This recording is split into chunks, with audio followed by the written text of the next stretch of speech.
The politician Henry Clay once said, "Let him who elevates himself above humanity say, if he pleases, I will never compromise.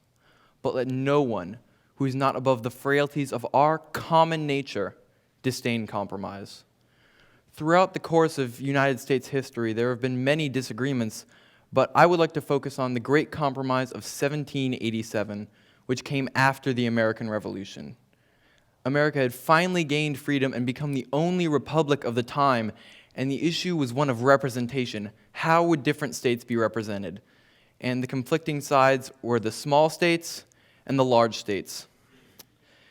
And this disagreement had the power to rip our newfound unity apart, and yet a few brave persons were able to come together and forge out of this disagreement a new, smarter, bolder, and stronger system that remains today. But it seems now that this system has come to a shuddering halt. In 2012, Congress passed fewer than 80 bills, the fewest since records began to be kept back in 1947. And this is due to the polarization of political ideals. Views are becoming more and more extreme, and it seems that the possibility of political compromise has nearly been lost. I'm sure you all have heard of the Fiscal cliff deal, which was the perfect opportunity for a grand deal that could redefine United States economic policy. Congress had everything they needed. They had a goal, a motivation, a deadline, and leaders on both sides of the aisle, and yet no such deal was reached. While the issue of tax cuts was resolved, the issue of spending cuts was simply pushed forward by 2 months. 9/11 forever changed history in just a couple hours. The Arab Spring erupted in days, and yet while the world seems to be growing faster and faster and faster, it seems that Congress is growing slower and slower and slower.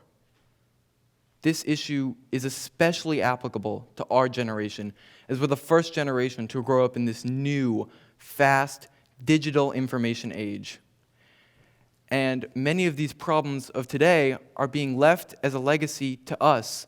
And the question is, what should we do about it? Being politically active may not be a reality as we're constantly swamped by homework, sports, dating, friends, and parents. So the best thing that you can do is to read the news and to think about what you believe in terms of political ideals. This is the time in our adolescent lives when our brains begin to separate our views from those of our parents, and we begin to form new ideas of our own. I am not asking you to change your political party or even to change your own personal views on individual issues.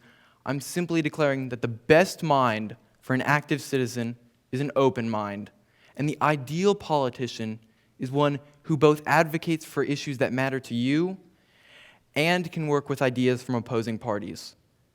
There will never be a perfect system. There's always meant to be conflict. But our glorious democratic system requires that we find a balance in ourselves and in what we believe.